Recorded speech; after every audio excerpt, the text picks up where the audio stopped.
शहर की संस्कारी बहू और गांव से लगाव। विपिन शहर में नौकरी करता था और वहीं उसकी शादी भी हो गई और कल पहली बार वो अपनी पत्नी को लेकर अपने गांव आने वाला है। वैसे तो रीना बहुत सरल मालूम पड़ती है, पर उसकी सास कावेरी उसको गांव में कोई परेशानी नहीं देना चाहती। अरे जल्दी जल्दी हाथ चलाओ ना, बहुत काम बाकी है अभी। कल सुबह ही वो रानी आ जाएगी। जी जी बस हो ही गया। अरे काहे इतनी चिंता कर रही हो? बहू रानी से मिली नहीं हो का? कितने सरल स्वभाव की है, देखना कुछ ही दिनों में यहाँ के रहन सहन में ढल जाएगी।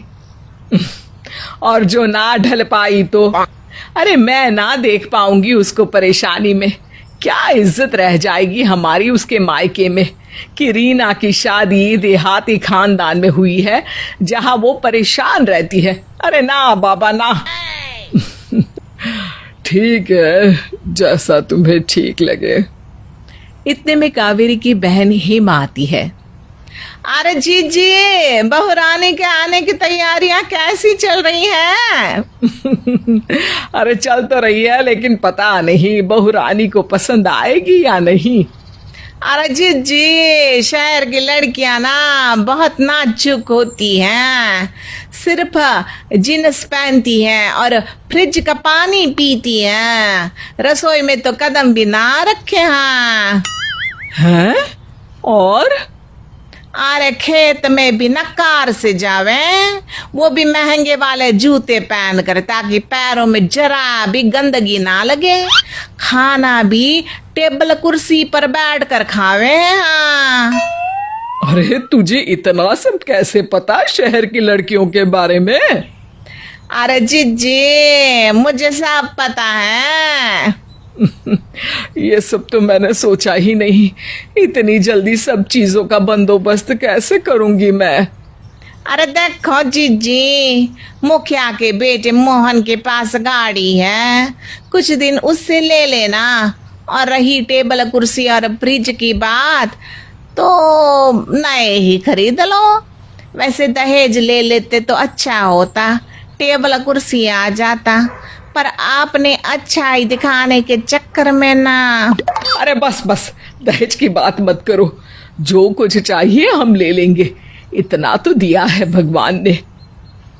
कावेरी अपनी बहन की दी हुई हर सलाह को मानती है और बहू के आने की तैयारी में लगी रहती है। सुबह सुबह विपिन और रीना घर पहुंचती हैं और घर पहुंचते ही रीना सास ससुर के पांव छू लेती है।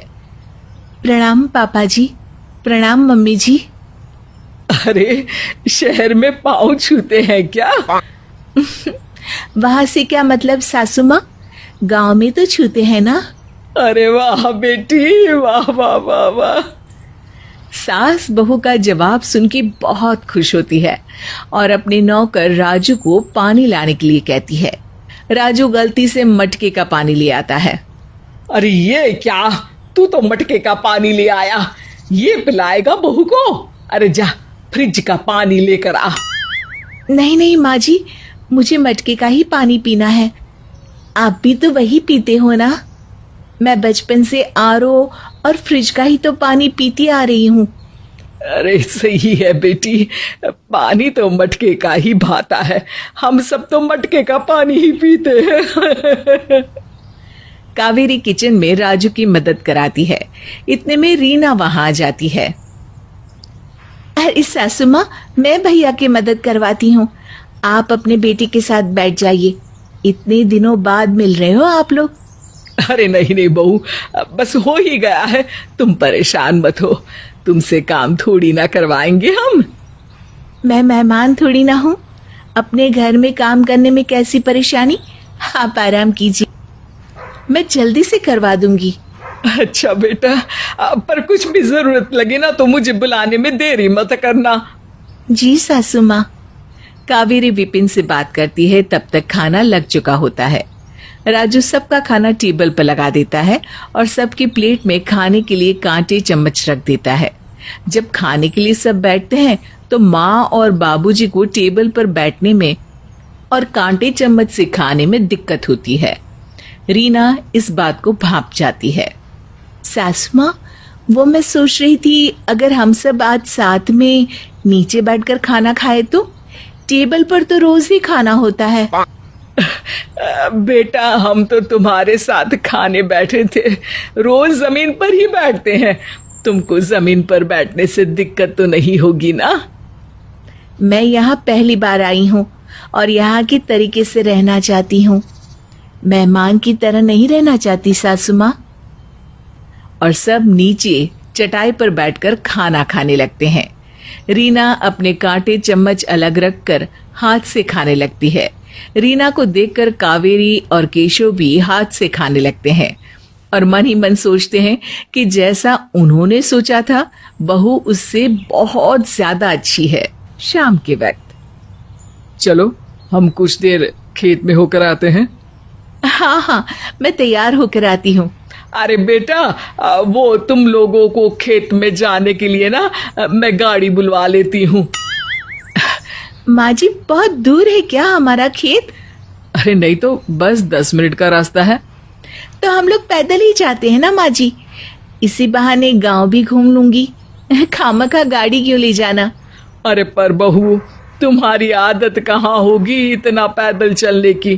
तुम तो वहाँ गाड़ी से ही घूमती होगी ना, और रेत में कीचड़ मिट्टी भी होती है ना।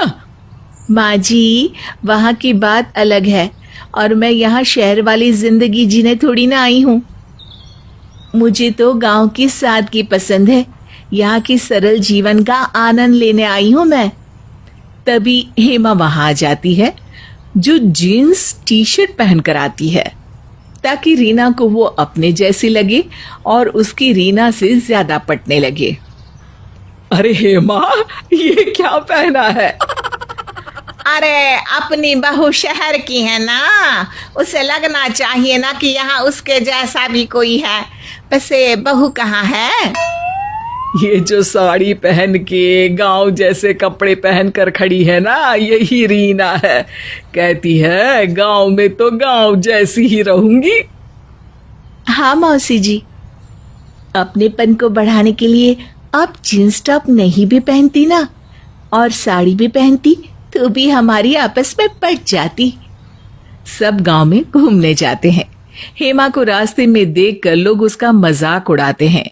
हेमा अपनी सोच और किए पर शर्मिंदा होती है तो ठान लेती है कि आगे से किसी से बिना मिले जुले कोई राय नहीं बनाएगी।